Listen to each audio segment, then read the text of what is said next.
పల్లెలలో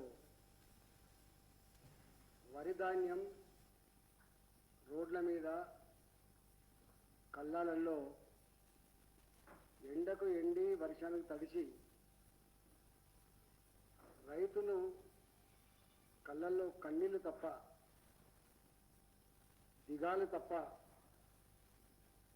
చివరికి పండిన పంటను కాపాడుకోవాలనేటువంటి ఆతృతలో వరి కుప్పల మీదనే పడుకొని ప్రాణాలు వదులుతున్నటువంటి దీనమైన పరిస్థితి తెలంగాణ పల్లెల్లో రైతాంగానంతా కూడా కుంగటిస్తూ ఉంది. రైతాంగం అంతా కూడా కన్నీళ్లు పెడతా ఉంటే, చనిపోతూ ఉంటే నిమ్మకు నీరెత్తినట్టుగా వివరించేటువంటి కేసీఆర్ ప్రభుత్వం సిగ్గు లేకుండా బాధ్యత మర్చిపోయి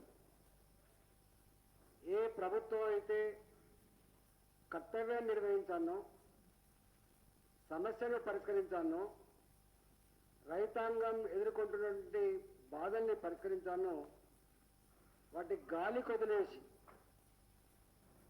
ఏ ధర్నా చౌక్ అయితే ఈ రాష్ట్రంలో అక్కర్లేదని చెప్పి నిషేధించినటువంటి కేసీఆర్ అదే ధర్నా చౌక్లో తాను తన మంత్రివర్గ సహచరులు, ఎమ్మెల్యేలు, పార్లమెంట్ సభ్యులు, జిల్లా పరిషత్ చైర్మన్లు ఒక్క మాటలో చెప్పాలంటే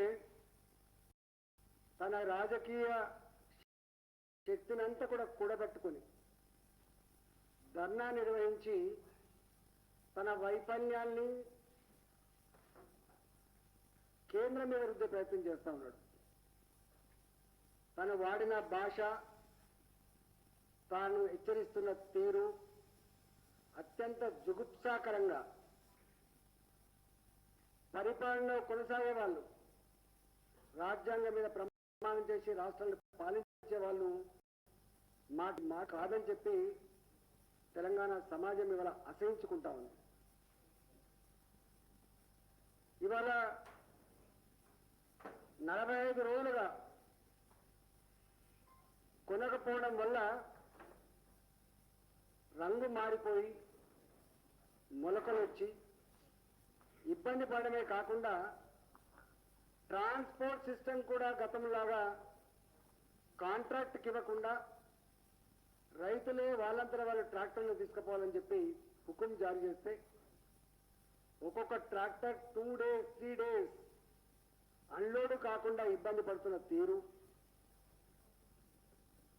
కళ్ళలోనే కాంటా పెట్టేటప్పుడే ఐకేపీ సెంటర్లలో 40 కిలోల బస్తాకి 2 కిలోలు ఎక్స్ట్రా పెట్టి పంపుతున్నప్పటికి కూడా ఆ 2 కిలోలు పోను, మరో 2 కిలోలు 3 కిలోలు అదనంగా కట్ చేసినటువంటి నీచమైన పరిస్థితి. ఒక్క మాటలో చెప్పాలంటే ఒక క్వింటాల్ ప్యాడీ వెనుక 8 నుంచి 12 కిలోలు కట్ అవుతూ ఉంది. దాని మీద దృష్టి పెట్టరు. గతంలో ఇలాంటి సమస్యలు వచ్చినప్పుడు అన్ని పార్టీల వాళ్ళని కూడా సీజన్లో కూర్చోబెట్టి సమాలోచన చేసి ఏ సమస్య రాకుండా చూసుకునేటువంటి ప్రభుత్వాలు ఉండే. కానీ కేసీఆర్ మాత్రం నాకే అన్ని తెలుసు, నేనే అన్ని చేయగలను, ఎవరి సూచనలు అక్కర్లేదంటే ఒక అడమెంట్ యాటిట్యూడ్తో, ఒక అహంకారపు బుద్ధితో చేస్తున్న నిర్వాహకం వల్ల ఇవాళ తెలంగాణ రైతాంగం అంతా కూడా కంటి మీద కొనుక్కు లేకుండా చనిపోతున్న దానికి పూర్తి బాధ్యత కేసీఆర్ వహించాలని చెప్పి. రెండవది, ఇవాళ కేసీఆర్ పదే పదే కొంటవా సస్తవా, నిండు శాసనసభలో కేసీఆర్ మాట్లాడిన మాట ఈ దేశంలో ఏ రాష్ట్రం కూడా కొనలేని వరి ధాన్యాన్ని గింజ కూడా కొంటున్న ఏకైక రాష్ట్రం తెలంగాణ అని చెప్పింది. ఆ నిండు సభలో ఎక్కడ కూడా కేంద్ర ప్రభుత్వం కొంటుందని కానీ సహకరిస్తుందని కానీ మోడీ గారి ప్రస్తావన ఎక్కడ లేదు. నేనే కొంటున్నా, నేనే ఆదుకుంటున్నటువంటి పోజు పెట్టిన ముఖ్యమంత్రి. కానీ ఇవాళ అర్థమైపోయింది. ఇవాళ అర్థమైంది, ఓహో ఈ వడ్లు కొంటున్నది కేసీఆర్ కాదని, వడ్లు కొంటున్న వడ్లకి డబ్బులు, ఐకేపీ సెంటర్లో మహిళలకిచ్చే కమిషన్, గన్నీ బస్తాలు, సుతుల్ దారం, హమాలీ ఛార్జీలు, ట్రాన్స్పోర్ట్ ఛార్జీలు, బియ్యం రైస్ మిల్లుకు పోయిన తర్వాత మిల్లింగ్ ఛార్జీలు, ఆ బియ్యం తీసుకుపోయిన ట్రాన్స్పోర్ట్ ఛార్జీలు, చివరికి ఎఫ్సీఓలో పెట్టుకున్న కేంద్ర ప్రభుత్వం ఆ బియ్యాన్ని తెలంగాణ పేద ప్రజలకి రేషన్ కార్డుల మీద 3 రూపాయలకి ఇస్తున్న విషయం చాలా మంది తెలియదు. ఏమనుకుంటుందంటే బియ్యం కూడా కేసీఆర్ ఇస్తున్నటువంటి భావన ఉంటుంది. కానీ ఏది తనది కాదు. కానీ తన పేరు, తన ఫోటో తప్ప, తన కీర్తి కోసం ప్రయత్నం తప్ప ప్రజల కోసం అయితే ఇప్పుడు పనిచేయదు. మూడవ మాట, మరి పదే చెప్తా ఉంటాడు, నీళ్ళ గురించి నాకున్న అవగాహన ఎక్కడ ఎవరికి లేదు, మీరు ఇస్తున్న కరెంటు ఎక్కడ ఇస్తలేరు, ఒక సమగ్రమైన వ్యవసాయ పద్ధతిని అవలంబిస్తున్న రాష్ట్రం మా రాష్ట్రమే, సైంటిఫిక్ వ్యవసాయాన్ని ప్రోత్సహిస్తున్న రాష్ట్రం మా రాష్ట్రమే, అనేక విషయాలు చెప్పాడు. ప్రపంచానికే సీడ్ అందించేటువంటి రాష్ట్రం తెలంగాణ. గత పాలకుల యొక్క అనాలోచిత విధానం వల్ల చివరికి కూరగాయలు కూడా ఇంపోర్ట్ చేసుకుంటున్నాం బెంగళూరు నుంచి వచ్చి చెప్పింది. ఎన్నెన్నిసార్లు మాటలు మార్చిండు. ఒకసారేమో వరి వేయద్దంటాడు, ఒకసారేమో పత్తి వేయద్దంటాడు, ఒకసారేమో సన్నవడ్లే పండించండి అంటాడు. నేను కూడా ఆనాడు మంత్రిగా ఉన్నప్పుడు రైతాంగంతో మీటింగ్ పెట్టింది, రైతు మిల్లర్లతో కూడా మీటింగ్ పెట్టింది. రాబోయే కాలంలో ఎప్పుడు బియ్యానికి వాడకపోవచ్చు, డిమాండ్ ఉండకపోవచ్చు, వాడకానికి బియ్యం వాడేటువంటి రాష్ట్రాలు కేరళ, తమిళనాడు. ఈ 2 రాష్ట్రాల్లో కూడా వాళ్ళ అవసరాలకు వరి పండించేటువంటి ఆస్కారం ఉన్నది. ఏనాడైనా ఈ కార్బాయిడ్ బియ్యం డిమాండ్ తగ్గిపోవచ్చు అని చెప్పి ఆనాడు అనుకుని చర్చ పెడితే రైతులతో సమావేశం పెట్టిండు, రైతు మిల్లలతో సమావేశం పెట్టిండు. ఎంత పంట రాబోతుంది, అంత పంట ఢిల్లీ పట్టాలంటే, బియ్యం చేయాలంటే ఇక్కడ రైతు మిల్లు వ్యవస్థ సరిపోదని, ఇప్పుడు ఉన్న టెక్నాలజీ సరిపోదని అనేక సూచనలు రైతాంగం చేసింది. అనేక సూచనలు రైతు మిల్లర్లను కూడా చేసింది. కానీ కేసీఆర్కున్న అలవాటు ఎవరికి తెలివి ఉండదు, ఎవరి సూచనలు పాటించాల్సిన లేదు, నాకే మొత్తం సమాచారం ఉంది, నాకే మొత్తం తెలివి ఉందనే పద్ధతులు కూడా ఇప్పటి వరకు కూడా ఎక్కడ కూడా రైతు మిల్లు జోన్లు ఏర్పాటు చేస్తా అని చెప్పిండో, మాత్రం టెక్నాలజీ ఇక్కడ ఎస్టాబ్లిష్ చేస్తా అని చెప్పిండో, దానికి ప్రభుత్వపరమైన సపోర్ట్ ఉంటుందని చెప్పిండో ఎక్కడ కూడా లేదు, ఎక్కడ కూడా లేదు. ఇవాళ చివరికి ఇవాళ మిల్లర్ మన పంటకు కృషి చేసేటువంటి మిల్లులకి సంబంధం లేదు. ఇవాళ అప్పటి టెక్నాలజీకి ఇప్పటి టెక్నాలజీ సంబంధం లేదు. ఇవాళ దానివల్ల ఈ అనాలోచిత విధానం వల్ల, ముందు చూపు లేకపోవడం వల్ల ఇవాళ ఈ దుస్థితిని దాపరించిందని చెప్పి ఒప్పుకోవడానికి సిద్ధంగా లేదు. కాబట్టి ఇది మధ్యమైన విశ్లేషణ చెట్టు చూసుకునే ప్రయత్నం చేస్తున్నాడు. కానీ మేము మొన్న ఊళ్ళో చూస్తున్నప్పుడు రైతాంగం అంతా కూడా ఒకటే అంటున్నారు, బిడ్డ ఇప్పటిదాకా మాకు తెలియదు కేంద్రం అని, ఇప్పటిదాకా ఏమో కేసీఆర్ కొంటుందని చెప్పి అనుకున్నాం. కానీ ఇంత అబద్ధాల కూడా కేసీఆర్ అంటున్నాడు, ఇంత మాట మార్చుకోడా అని అంటున్నాడు. ఆయన మాటను నమ్మి, ఆయన మాట వేరంగా భావించి మేము సన్నవట్లు వేసుకుంటే 100 రూపాయలు 150 రూపాయలు ఎక్కువ ఇస్తామని చెప్పి సభలో ప్రకటించింది. అసలు ప్రకటించింది సభలో ముఖ్యమంత్రి ప్రకటించిన తర్వాత అది అమలు కావాల్సిందే తప్ప దాన్ని డిబేట్ అవుతున్న అవసరం లేదు. కానీ ఎక్కడ కూడా 1 రూపాయి సన్నబడ్డకు తీయలేదు. 60 రైతాంగం డిమాండ్ చేసింది, సన్నవడ్లు ఈళ్ళని తక్కువ వస్తుంది, సన్నవడ్లకు రోగాలు ఎక్కువ ఉంటాయి, సన్నవడ్లకు పెట్టుబడి ఎక్కువ కావాలి, మీరు వేయమని చెప్తున్నారు, వేస్తాం మేము, కానీ మాకు నష్టపరిచే ఆస్కారం ఉందని చెప్పి రైతులు గగ్గోలు పెట్టినప్పుడు కూడా ఆనాడు బలవంతంగా కలెక్టర్లకు ఆదేశాలు ఇచ్చి సీడ్ కంపెనీలకు అజమాయిషీ చేసి సన్నవడ్లు ఇచ్చే ప్రయత్నం చేసింది చివరికి సన్నబడ్లు పండిస్తే వాళ్ళ కళ్ళలో మట్టి కొట్టిండు తప్ప కేసీఆర్ 5 పైసల పిల్ల సాయం చేయలేదు. ఇవాళ మంత్రులు ఉన్నవాళ్ళు ఎంత పాక్షికంగా ఉండాలి. వరి వేస్తే గుడి మీరే చెప్పింది కదా, మొత్తం దేశంలో 1 కోటి ఎకరాల మాగాన్ని ఆనాడు దాసరి గారు చెప్పినట్టుగా ఇది తెలంగాణ పురుల పంట కాబోతుంటుంది. ప్రగల్భాలు పలికిన ముఖ్యమంత్రి కరెంట్ ఇస్తున్నా, పెట్టుబడి ఇస్తున్నా, నీళ్లు ఇస్తున్నా 1 కోటి టన్నుల పంట పండే ఆస్కారం ఉందని చెప్పి గర్వపడ్డా కదా ముఖ్యమంత్రి గారు. మరి ఈ 1 కోటి టన్నుల వడ్లని క్రషింగ్ చేసి అమ్మగలిగే మార్కెట్ ఎక్కడ మీకు లేదా, ఆలోచన లేదా, ముందు చూపు లేదా అని చెప్పి రైతులు ప్రశ్నిస్తా ఉన్నారు. ఒకసారి నీళ్ళు వచ్చిన తర్వాత మొక్కజొన్న పంట, సన్ఫ్లవర్ పంట మెట్ట భూములలో వేస్తాం తప్ప ఉన్న పొలాలన్నీ కూడా నీళ్ళు వచ్చిన తర్వాత ఈ 5-6 సంవత్సరాల కాలంలో కరువు తక్కువ, 1-2 సంవత్సరాల్లో కొంచెం తక్కువ వర్షాలు పడేవి తప్ప మిగతా సంవత్సరాలు కూడా పెద్ద ఎత్తున వర్షాలు పడి భూగర్భ జలాలు పెరిగి చెరువుల కుంటలు నుండి ప్రాజెక్టులను నీళ్ళు ఉండడం వల్ల ఇలా ఆటోమేటిక్గా ఈ ఎత్తిపోతల పథకం అవసరం లేకుండా వరి పంట పండి ఇవాళ రైతాంగం నీళ్లు కనబడుతున్నాయి కాబట్టి ఆ 100 పొలాలలో మెట్ట పంటలు వేయలేదు కాబట్టి వేస్తే రాదు కాబట్టి ఇలా వరి పండిస్తే వరి వేస్తే ఊరు అని చెప్పేది మాట నువ్వు ఎట్లా మాట్లాడతాను, ఎట్లా చెప్తావు ఈ మాట? నేను అంటున్నా కేంద్ర ప్రభుత్వం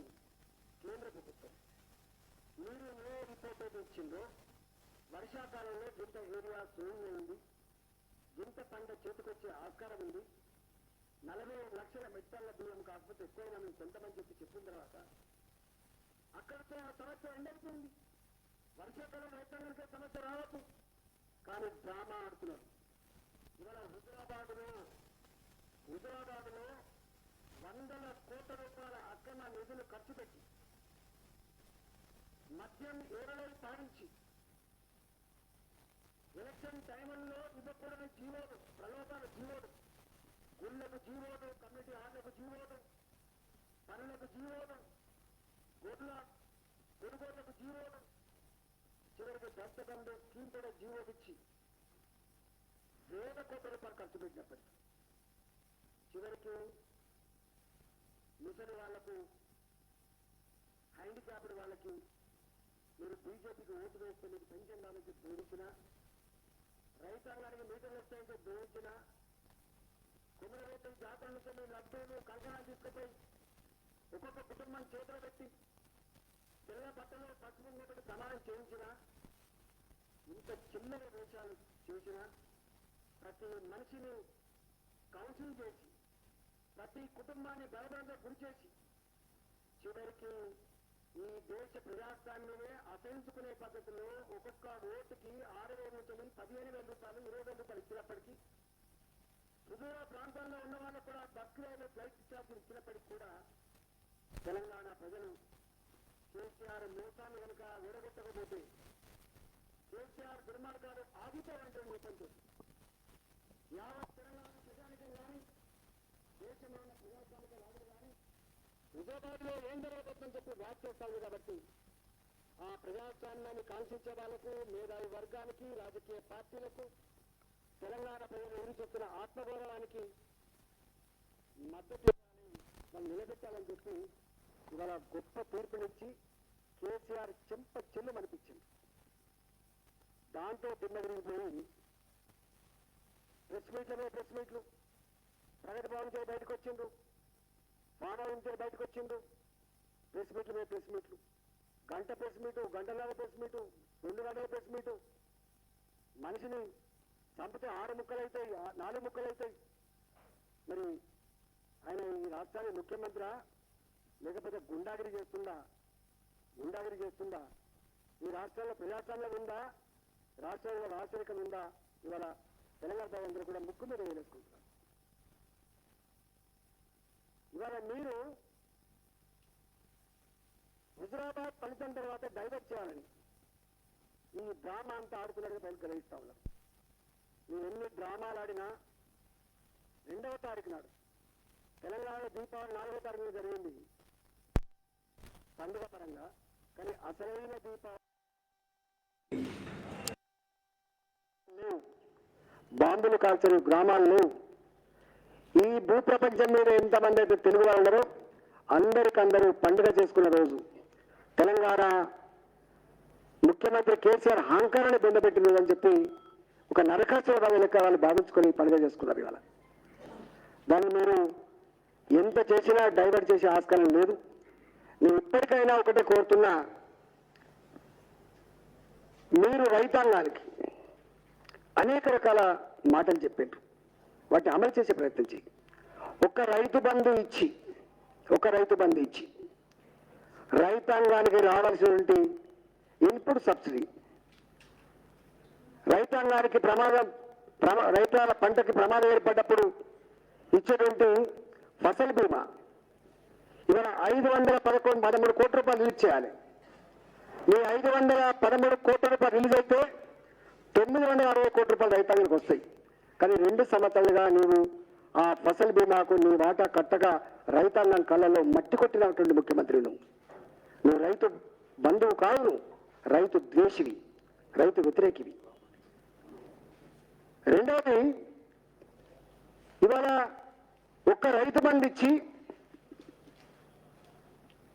మిషన్స్ ఇచ్చే సాంప్రదాయం ఉండే, దాని వల్లే డ్రిప్ ఇరిగేషన్ దాన్ని అటకెక్కించినావు, స్ప్రింక్లర్ ఇరిగేషన్ లేదు. ఒక్క మాటలో చెప్పాలంటే ఒక రైతు బంధు తప్ప రైతాంగానికి ఏమి ఇచ్చేది లేదు. చివరికి 2 సంవత్సరాలుగా కేంద్రం నుంచి వచ్చేటువంటి డబ్బును కూడా వాడుకోలేక వాపస్ పంపించినటువంటి ఏకైక రాష్ట్రం ఇవాళ తెలంగాణ ప్రభుత్వం. అన్నింటి వాపస్ ఉంది. 2018 మేనిఫెస్టోలో నేను ₹1,00,000 రుణమాఫీ ఏకకాలంలో చెల్లిస్తానని చెప్పి రాసుకుని మీరు చూడండి. ఇవాళ ఇచ్చి 3 ఏళ్ళు అవుతాను. ఏమనంటే కోవిడ్ మీద, కరోనా మీద మాట్లాడతాడు. ఇవాళ అడుగుతున్న ముఖ్యమంత్రి గారు, కరోనా వల్ల నీకు ఎన్ని నెలలు ఆదాయం తగ్గింది, ఎంత ఆదాయం తగ్గిందో చెప్పగలవా? మీ అనాలోచిత విధానాల వల్ల ఇవాళ రాష్ట్ర ఆర్థిక వ్యవస్థ అస్తవ్యస్తమై ఏ పూటకు ఆ పూట వెతుక్కొని డబ్బులు వస్తేనే జీతాలు ఇవ్వాలి, డబ్బులు వస్తేనే మధ్యాహ్న భోజనం డబ్బులు ఇవ్వాలి, డబ్బులు వస్తేనే వార్డెన్లకు మెచ్చార్జీలు పంచాలి. ఇవాళ గీతుస్తున్నది. ఇవాళ రైతు బంధు ఇవ్వాలంటే 3 నెలల పాటు అన్నిటి చెరబెడితే తప్ప ₹1 దేనికి పే చేయకుండా తప్ప ఇచ్చే పరిస్థితి లేదు. ఇవాళ దుస్థితి మీరు ఎక్కడ చూడండి. మెచ్చార్జీలు లేక సరైన భోజనం పెడతలేరనే వార్తలు, 13 నెలలుగా మధ్యాహ్న భోజనం వండిన వాళ్ళకు డబ్బులు లేక ఇబ్బందులు, పనులు చేసిన వాళ్ళకు డబ్బులు రాక ఆత్మహత్య చేసుకునే దుస్థితులు. ఒక్క మాట చెప్పాలంటే ప్రభుత్వపరమైన పని అంటేనే వణికిపోయే, భయపడిపోయే పరిస్థితి వచ్చింది. ఆచరణ సర్కులు ఇస్తలేరు, ప్రభుత్వ పరంగా టెండర్లలో పాల్గొంటలేడు. పైరవీ చేసుకున్న వాళ్ళకే డబ్బులు తప్ప, బిల్లులు తప్ప నోట్ల నాలుక లేని వాళ్ళకి ఇక్కడ మనగడ లేని పరిస్థితి తీసుకొచ్చింది. ఇవాళ 24,000 కోట్లలో రైతుల మాఫీ, 24,000 కోట్లలో కనీసం 500 కోట్ల రూపాయలకు చెల్లించలేదు. ఎప్పుడు చెల్లిస్తాం? మీరు ఇచ్చిన డబ్బు రైతుల వడ్డీకే పోయింది తప్ప ఇంకోట్లేదు. దీనివల్ల నష్టం ఏంటంటే ప్రభుత్వ పరంగా 30,000 కోట్లు, 35,000 కోట్లు ఒక పంటకు రుణాలు ఇవ్వాలని చెప్పి వాళ్ళు టార్గెట్ పెట్టుకుంటే ఈ రైతు రుణమాఫీ కాకపోవడం వల్ల, బ్యాంకులో రుణం ఇవ్వకపోవడం వల్ల మళ్ళీ రైతాంగం గదే పాత షావుకాల దగ్గర, గదే పాత చిట్ ఫండ్ దగ్గర ₹2 మిత్తికి, ₹3 మిత్తికి డబ్బులు తెచ్చుకొని నష్టపోతుంది. కానీ కారకులు ఎవరు? కారకులు మీరే. మీరిచ్చేది ఈసమెత్తు, కానీ నష్టపోయేది ఎక్కువ. అసలు ఒక్కదాంట్లో కూడా ఎన్నడూ కూడా మరి తెలంగాణ వ్యవసాయక రాష్ట్రమని, తెలంగాణలో సీడ్ బోర్డ్ ఆఫ్ ఇండియా అని చెప్పి కూరగాయలు ఇంపోర్ట్ అవుతుందని చెప్పి చెప్పుకున్నావు కదా, ఎందుకు ఇప్పటికైనా నువ్వు ఎందుకు ప్లాన్ చేస్తున్నావు? ఇక్కడ కూరగాయలు ఎంత అవసరం ఉందో అని చెప్పి లెక్కలేసినావు, బ్రహ్మాండమైన స్టాటిస్టిక్స్ ఇచ్చినావు, సమగ్ర కుటుంబ సర్వే బుక్లో ఇచ్చినావు, ఒక కమిటీ ఇచ్చింది, కమిటీ రిపోర్ట్ ఇచ్చింది, ఆ రిపోర్ట్లో ఉన్నది. ఇప్పటికీ కూరగాయలు ఇంపోర్ట్ అవుతలేవా? ఇప్పటికీ పాలు ఇక్కడికి వస్తలేవా? ఇప్పటికీ మాంసం ఇక్కడికి వస్తలేవా? గొడ్లు ఇక్కడికి వస్తలేవా? శుద్ధ తప్పు, అబద్ధాలు తప్ప, నోరిప్పితే అబద్ధాలు తప్ప ఎక్కడ కూడా వాస్తవాలు లేవు. ఇవాళ కేసీఆర్ గారు ఏం మాట్లాడినా కూడా ఈయన చెప్పేటి అన్ని జూటా మాటలు తప్ప సరైన మాటలు కాదు. ఇది మంచి అయితేనేమో తను ఖాతాలు వేసుకుంటాడు, కొంచెం ఇబ్బంది అయితేనేమో మంది మీద నెట్టే ప్రయత్నం చేస్తున్నటువంటి భావన వచ్చింది తప్ప ఇంకోట్లేదు. ఇవాళ చివరికి కరెంటు విషయంలో కూడా ఇప్పటికీ మాట్లాడితే 24 hours కరెంట్ తప్పు. అది నువ్వు ఇవ్వమంటలేం, 24 hours ఇవ్వమంటలేం, కానీ చెప్పుకో. ఇవాళ 18 గంటల కరెంటు మాత్రమే ఇస్తున్నారు, ఎక్కడ కూడా 24 గంటల కరెంటు లేదు. సాయంత్రం పీక్ అవర్స్లో 5 గంటల నుంచి 11 గంటల వరకు కరెంటు బంద్. చెప్పుకో, సిగ్గేముంది? నేను ఇవ్వలేకపోతున్నాను చెప్పుకో. ప్రగల్భాలు పలకడానికి, ఇతర రాష్ట్రాలు గొప్పగా ఉన్నా అని చెప్పుకోవడానికి తెలియదు. అది ఇది అబద్ధం కాదా? ఇవాళ నేను ఒకటే, వచ్చే రెండో పంట కూడా వాళ్ళు చెప్పింది ఏంటి? కేంద్రం అనేక సంవత్సరాలుగా కరెస్పాండెన్స్ జరుగుతూ ఉంది. ఏమడిగింది వాళ్ళు? మాకు ఉప్పుడు బియ్యం రాబోయే కాలంలో కొంత కష్టం ఉన్నది, ఎక్కడ పోతలేవు, మీరు ఎంత ఇచ్చినా రారేసి తీసుకుంటాం, దానికి అనుగుణమైనటువంటి వంగడాలు కానీ దానికి అనుగుణమైన టెక్నాలజీ కానీ కొంచెం చూసుకోండి అని చెప్తే, అది అన్నికేబుల్గా మాట్లాడుకోవాల్సిన విషయాన్ని ఇవాళ ధర్నా చౌక్లో ధర్నా పెట్టి ఎవడు యుద్ధం చేస్తారు. ఇది ఆరంభమైన యుద్ధం ఆరంభం కాలే, నీ పతనం ఆరంభమైంది. నీ పతనం ఆరంభమైంది, యుద్ధం కాదు ఇక్కడ జరిగేది. ప్రజలందరూ కూడా సెటిల్ అయింది. పూటకొక మాట మాట్లాడే వాళ్ళు ఎవరు? కేసీఆర్. అసంబంధంగా మాట్లాడే వాళ్ళు ఎవరు? కేసీఆర్. ఎన్నెన్ని చూస్తారు వాళ్ళు? రైతు చట్టాలు ఒకసారి శబాష్ అంటాడు, రైతు చట్టాలు ఒకసారి పోరాడుతా అంటాడు, సన్న బియ్యం ఒకసారి ఏమంటాడు, సన్నవడ్లు ఏదంటాడు, పత్తి వేయమంటాడు, ఒకసారి పత్తి వద్దంటాడు, వరి వేయాలంటాడు, వరి వద్దంటాడు, మొక్కజొన్నలు వేయాలంటాడు, ఇప్పుడు మొక్కజొన్న వేయద్దాడు దాకా ఇప్పుడు మొక్కజొన్న వేయమంటాడు. గిన్ని రకాలు ఉంటాయా? గిన్ని రకాలు ఉంటుందా? ఒక ముఖ్యమంత్రి తన కింద 100 మంది శాస్త్రవేత్తలు ఉంటారు, విశ్వవిద్యాలయాలు ఉంటాయి, ఎక్స్పర్ట్స్ ఉంటారు. వాళ్ళతో కూర్చొని, రైతులతో కూర్చొని, అవసరమైతే ఇంకా దాని కన్సర్న్ ఉన్నలతో కూర్చొని ఒక సమగ్రమైన విధానాన్ని అడాప్ట్ చేసుకుంటావా లేదా? సీడ్ విషయంలో కూడా వాళ్ళందరూ వాళ్ళు ఇక్కడ ఈ సాయిల్స్ సూటబుల్ సాయిల్స్ కాబట్టి, ఇక్కడ పండినటువంటి సీడ్ జర్మినేషన్ ఎక్కువ వస్తుంది కాబట్టి, క్వాలిటీ ఎక్కువ ఉంటుంది కాబట్టి, నిలబెట్టుకోవడానికి కూడా మేడ్చల్ లాంటి మనకు ఈ ఏరియా, మేడ్చల్ తుర్కపల్లి ఈ ఏరియా అంతా కూడా గోడలు కట్టుకొని నిల్వ వేసుకుంటే ఖరాబ్ కాకుండా ఉంటుంది, జర్మినేషన్ ఎక్కువ వస్తుంది. ఇంత అనువైనటువంటి ప్రాంతాల్లో కూడా మీరు లేదు. ఇవాళ ఎంత అర్బన్గా ప్రకటించినప్పుడు హార్టికల్చర్లో పందిర్లు ఉంటాయి, పాలి హౌజులు ఉంటాయి, 100% సబ్సిడీ అంటాడు, 70% సబ్సిడీ అంటాడు. వేసుకున్నారు పాపం నమ్మి. రంగారెడ్డి చుట్టుపక్కలంతా కూడా కూరగాయల కోసం వేసుకున్నారు. 2.5 సంవత్సరాలుగా డబ్బులు రాకపోతే ఆ ఏసీవాడు కూడా సూసైడ్ చేసుకున్నాడు. ఆ పాలి హౌజులు ఎవరైతే వేస్తారో గవర్నమెంట్ని నమ్మి బిజినెస్ కోసం వచ్చిందో సూసైడ్ చేసుకున్నాడు. ఇప్పటికి డబ్బులు రాలే. తెలంగాణ అంటేనే భయపడిపోయే పరిస్థితి వచ్చింది. పాలి హౌజులు డ్రిప్ ఇరిగేషన్ 100% మనం ఇస్తున్నావా? ఇప్పుడు ఉన్నదా? మనం వరి వేయొద్దంటే డ్రిప్ ఇరిగేషన్ కావాలి, స్ప్రింక్లర్ ఇరిగేషన్ కావాలి, నీకు పాలి హౌజులు కావాలి, హార్టికల్చర్ డిపార్ట్మెంట్ స్ట్రెంథన్ చేయాలి. చేస్తున్నావా? ఎక్కడ లేదు. పందిర్లు లేవు, నీకు పాలి హౌజులు లేవు, డ్రిప్ లేదు, స్ప్రింక్లర్స్ లేవు. ఉత్తనే అవుతుందా? ఎట్లుందంటే కరోనా అప్పుడు పారాసెటమాల్ ఇస్తే కరోనా పోద్దని చెప్పి ఎట్లా మాట్లాడిండో ఇవాళ ఇది కూడా గట్టిగా ఉన్నది. గట్ట మాటలు మాట్లాడితే మర్చిపోతున్నారు. షార్ట్ సైట్ ఉన్నోళ్ళు, షార్ట్ మెమరీ ఉన్నోళ్ళు ప్రజలు అనుకుంటారు. షార్ట్ మెమరీ ఉండొచ్చు, కానీ కొన్ని హిస్టారికల్ ఈవెంట్స్ ఎక్కడ కూడా మర్చిపోరు, గుండెలో పెట్టుకుంటారు. మీరు చెప్తున్నటువంటి అనేక క్లిష్టమైన సందర్భాల్లో, గంభీరమైన సందర్భాల్లో మీరు చాలా ఈజీగా మాట్లాడినటువంటి మాటలు ప్రజలు ఎక్కడ కూడా మర్చిపోరు. సందర్భం వచ్చినప్పుడు తప్పకుండా కర్రు కాల్చి వాత పెడతారు. మీరు ఎన్ని చేసినా ఒకటి మాత్రం సత్యం, మీరు గాయకెత్తుకున్నా, ధర్నాలు చేసినా, కేంద్రం మీద యుద్ధం అన్నా, రాబోయే కాలంలో నీకు నీ కుటుంబానికి ఈ పార్టీకి భవిష్యత్తు లేదు. ప్రజలు నిర్ధారించుకున్నారు, అది మర్చిపో.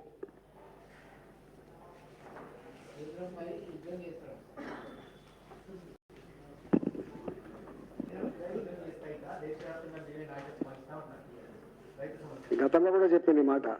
కొత్తగా ఎందుకు 2018 కన్నా ముందు ఒక ప్లాట్ఫామ్ ఏర్పాటు చేస్తా అని చెప్పి అనేక రాష్ట్రాలకు ఎట్లా సపోర్ట్ చేసిందో అవన్నీ మీ వార్తలు ఉన్నాయి. సారు కారు 16, సారు కారు 16 సర్కారు ఏమైంది? లీడ్స్ టు దివాలా.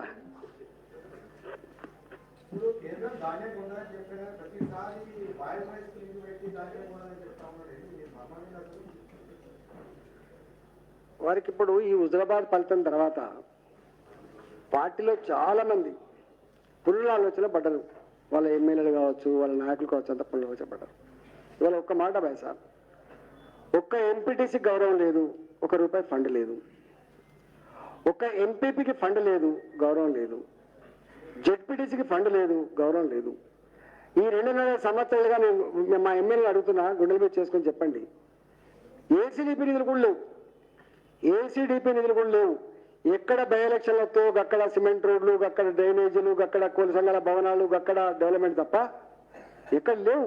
ఎమ్మెల్యేలు కూడా ఏం లేదు. అందుకనే సోషల్ మీడియా పెడుతుంది చూసినా, మా ఎమ్మెల్యే కూడా రాజీనామా చేస్తే మంచిగుండు, మాకు కూడా పెన్షన్లు వస్తుండే, మాకు కూడా గొర్రెలు వస్తుండే, మాకు కూడా ఇంత డెవలప్మెంట్ వస్తుండే, గది దుస్థితి. అంటే రాష్ట్రాన్ని అన్ని మూలలలో సమగ్రంగా అభివృద్ధి చేయాల్సిన ముఖ్యమంత్రి ఎక్కడిది జారిపోయిండు? ఎక్కడిది జారింది అంటే బై ఎలక్షన్లు వస్తేనే ఇవన్నీ వస్తాయి తప్ప లేకపోతే రావు. ఆ ఎమ్మెల్యేలు ఎందుకుంటారు చెప్పండి? ఆ ఎమ్మెల్యేకి ఎంత బాధ ఉంటుంది చెప్పండి? ఇవాళ ఇంత హుజరాబాద్ ఫలితం వల్ల కొంచెం మారింది. ఏం మారిందంటే ప్రగతి భవన్కి వెళ్తే తెలుసుకున్నాయి, వాళ్ళకి గౌరవం పెరిగింది, వాళ్ళ దరఖాస్తులకు ఇంత మోక్షం ఉంటుంది, ఇంత తప్ప ఎవరికి లేదు.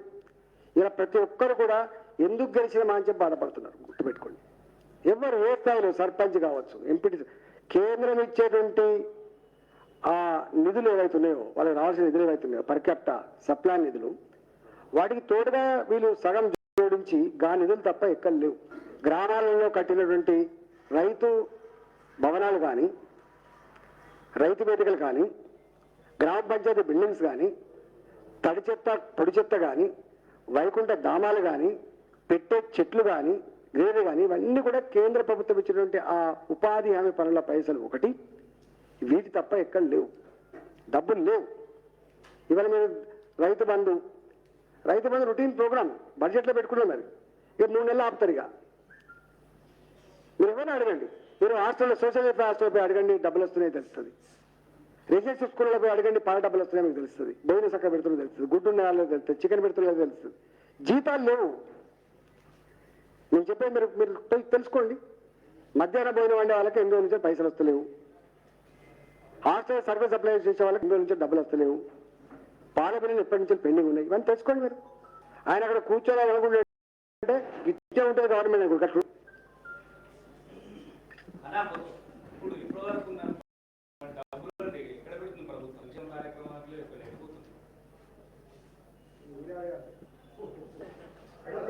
స్థానిక సంస్థలు ఎమ్మెల్సీ ఎన్నికలు వస్తున్నాయి కదా, మళ్ళీ స్థానిక సంస్థలు పరిస్థితి అంటారేమో. స్థానిక సంస్థల ఎంపీడీస్ కానీ ఎంపీడీస్ కానీ ఏం చెప్తారు? ఓడవడం చెప్తారు. వాళ్ళకి పైసలు ఇయ్యరు, డెవలప్మెంట్ పైసలు ఇయ్యరు, వాళ్ళకి వెలగడతారు కావచ్చు ఏమన్నా. గతంలో మీరు వేరే కాంగ్రెస్ ప్రభుత్వంలో ఎమ్మెల్యే అప్పుడు నిధులు వచ్చేవి, మరి ఇప్పుడు ఎక్కడ పోతున్నాయి నిధులు? మేము గతంలో గవర్నమెంట్ చూసినాము, ఇప్పుడు కూడా చూస్తూ ఉన్నాం. బడ్జెట్లో లేకుండానే మధ్యంతరంగా ₹1,000 కోట్ల స్కీములు పెట్టింది ఎప్పుడు లేదు. ఇప్పుడు దళిత బంధు అన్నాడు, ఇది నా మెదట్లో ఎప్పుడో పుట్టింది అన్నాడు. పుడితే అంత పెద్ద స్కీమ్ మార్చి మంత్లో బడ్జెట్ అయిపోయింది, బడ్జెట్ సమావేశాలే కదా, అప్పుడు బడ్జెట్లో చర్చించి డబ్బులు పెట్టచ్చు కదా. పెట్టిలా? పెట్టకుండా ఒక కరీంనగర్ కోసం 2,500 కోట్ల రూపాయలు ఎట్లా పెడతారు? అసలు ఒక 1000 కోట్లు అలొకేషన్ చేసుకుంటే ఇంకో 100 కోట్లు అడిషనల్ ఖర్చు పెట్టాలంటేనే అప్రాప్రియేషన్ చేసుకుంటాం, మళ్ళీ అసెంబ్లీలో పెట్టుకొని పాస్ చేసుకుంటాం. కానీ ఇక్కడ ఆ నియమాలు ఏం లేవు. డబ్బులు ఉన్నా లేకపోయినా స్కీములు మాత్రం ప్రకటించబడతాయి, అభాస్కాలు కాబడతాయి. మీరు ఎక్కడ చూడండి, మీరు అలొకేట్ చేస్తారు, ఒక 1000 కోట్లు అలొకేట్ చేస్తారు, 100 కోట్లు కూడా ఖర్చు కావు. 1000 కోట్లు అలకడి చేస్తావు, 100 కోట్లు కూడా ఖర్చు 1000 కోట్లు ఎందుకు అలకడి చేసావు? అనాలోచితంగా చేసావా? అవసరం కూడా చేసావా?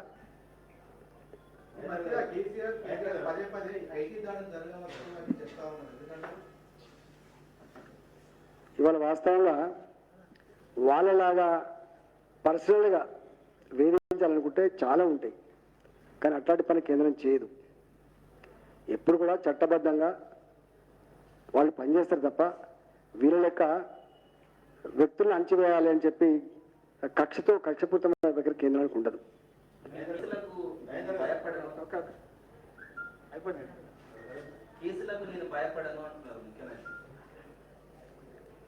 ఏం కేసులట? కేసులు తెలిస్తే కదా భయపడతారా? భయపడాలి. అవును, మీరు చెప్పిన మహారాష్ట్రబాద్ మైనార్టీస్ వెంట ఉన్నారు, మీరు హైదరాబాద్లో ఉన్నారు. మొన్న ఎన్నికల్లో కూడా మీకు బీజేపీ వాళ్ళ సర్వే ప్రకారం 30% మైనార్టీలో ఓట్లు పడ్డాయి. అధికార పార్టీ వాళ్ళు 40% ఉన్నారు. మీరు ఇప్పుడు బీజేపీలో మైనార్టీలను ఆకర్షించడం కోసం మీరేమైనా ప్రత్యేకమైన కార్యక్రమం చేపడుతున్నారా, ఏమైనా సలహాలు ఇస్తారా? అన్ని వర్గాల ప్రజల్ని, అన్ని మతాల ప్రజల్ని సమానంగా తీసుకుపోవడమే భారతీయ జనతా పార్టీ లక్ష్యం. భారతీయ పార్టీ అధికారంలో రాకముందు ఎన్ని రకాల బెదిరింపులు, ఎన్ని రకాల అయోమయపు మాటలు ఉన్నాయని మీకు తెలుసు. ఇవాళ ఉన్నాయా? ఇక్కడ జరుగుతున్నాయి. అక్కడ సబ్కా సాత్ సబ్కా వికాస్ మన ప్రధానమంత్రి మోడీ గారి నినాదం అది. చాలా మంది అసంతృప్తితో ఉన్నారు, ఎమ్మెల్యేలు కూడా అక్కడ ఏం గౌరవం లేదు అంటున్నారు. అక్కడ నుంచి బయటకి రావడానికి సిద్ధంగా ఉన్నారా? మీతో మాట్లాడారు ఇవాళ ఇవన్నీ పరిస్థితులలో ఏ నాయకుడైనా సుఖంగా ఉంటాడా? ఈ పరిస్థితుల్లో సుఖంగా ఉంటాడా? చెప్పండి.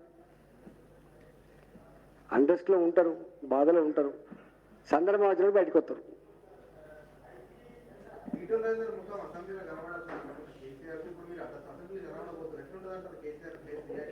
ఆయనకి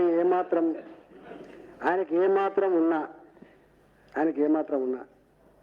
నా ముఖం ఎట్లయినా అసెంబ్లీకి పోవాల్సిందే. తను రాజీనామా చేసి తన ముఖం చాటి మంచిగా.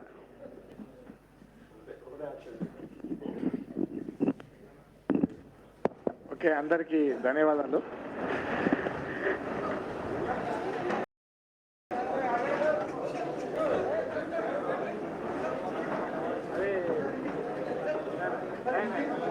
మీరు సేపు ఆగొచ్చు కదా, తొందరగా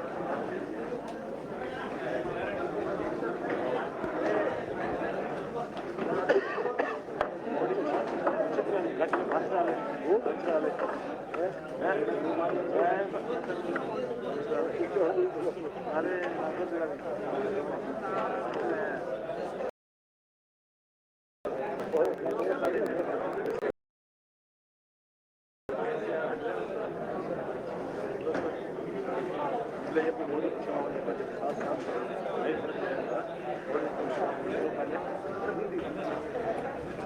आज केसीआर का खास मंत्री जो धरना किया था इंदिरा पार्क में,